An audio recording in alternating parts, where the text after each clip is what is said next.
Next, we have to this time pay homage criteria yung to the country. So we should have the national anthem. Walang sayaw. Hindi, ibig ko sabihin. Kung sino yung pinaka, Mga jolly, gano'n ang criteria, jolly. hindi, start of the night nga, ibig sabihin yung pinakamaganda, pinakagwapo. Parang sa artista. Mga kababayan, ang pambansang awit ng Pilipinas.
Thank you.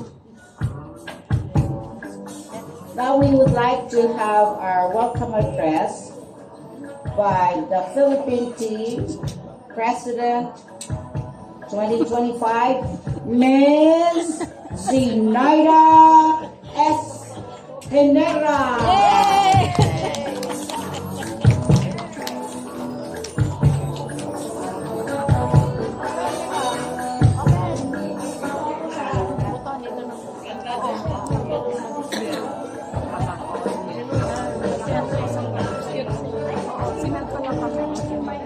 Ilalagay pa kanya natin.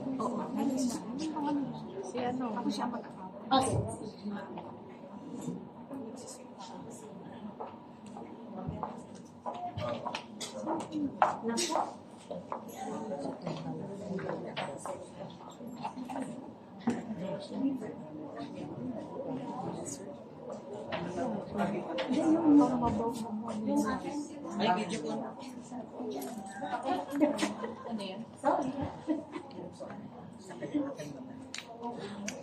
Colleagues, guests, and all of you present here, good day to all of you. Today we are celebrating our 45th anniversary Blue Sapphire in the color category. In the next 5 years, we will be having our golden. Yes. So we are all gathered here to remember memories that we started and shared 45 years ago. Sweet memories, difficult times, sleepless nights, meaning nagsusunog tayo ng kilay, lahat tayo. Yes?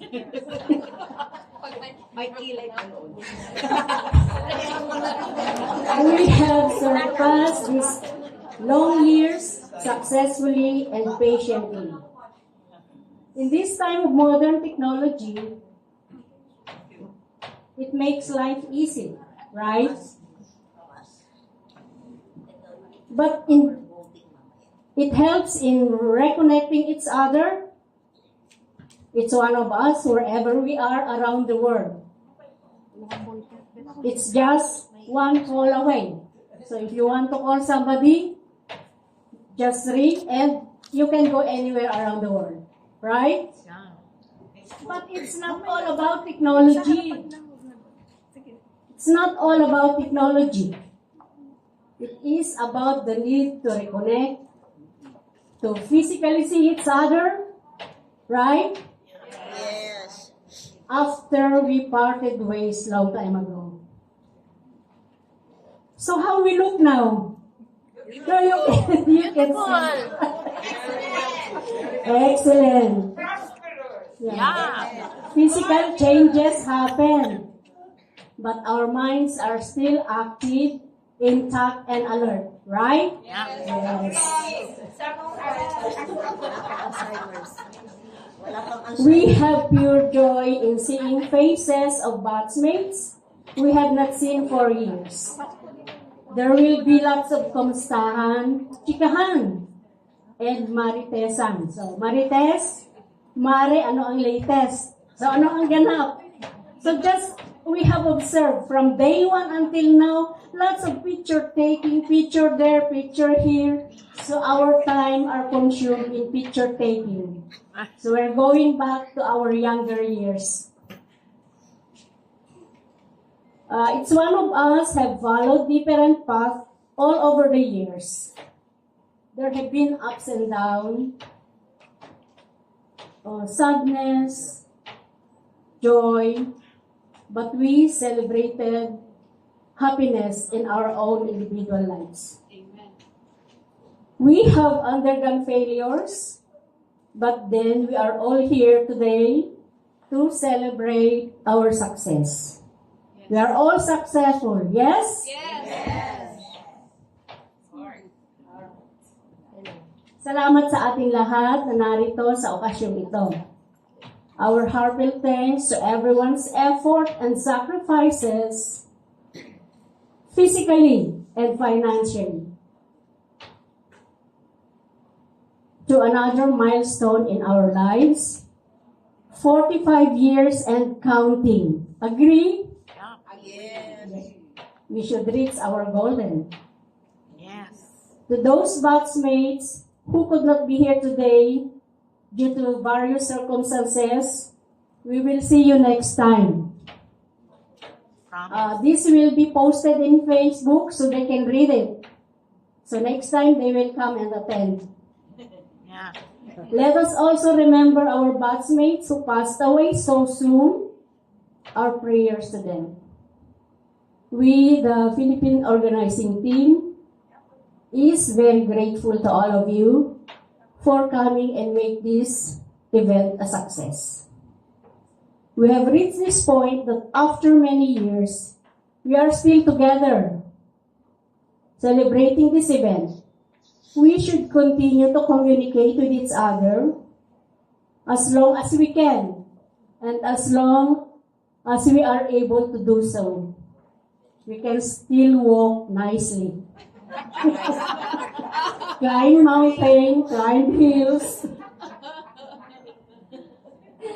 We are all seniors now, so be patient in dealing with each other. Habaan ng pasensya para ang buhay masaya. Isn't it? Amen. And to end, many thanks to all of you present here tonight. To our Philippine team for being continuously supportive and everywhere we want to go to do this, to do that, you are all there. Thank you. To our advisor,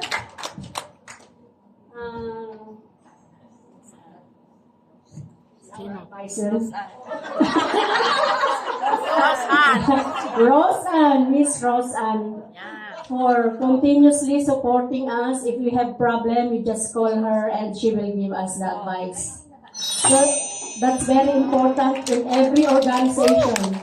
Somebody to advise us, to say, oh, don't do this, this is what you will do. It's very nice. And to Abet for her extra effort in producing. So Abet is now a producer. Yes. Our UDMC memories. Nakakabilib. No, when I saw it, naku, tumindig yung balahibo ko talaga. Abet did this. You can see later what I'm telling you. The sponsors in the UDMC Fund. This UDMC Fund is the brainchild of our Mang Tomas.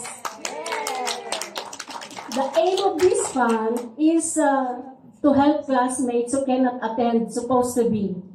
But those we have communicated were not able to attend. So the fund is still intact, followed by many other sponsors.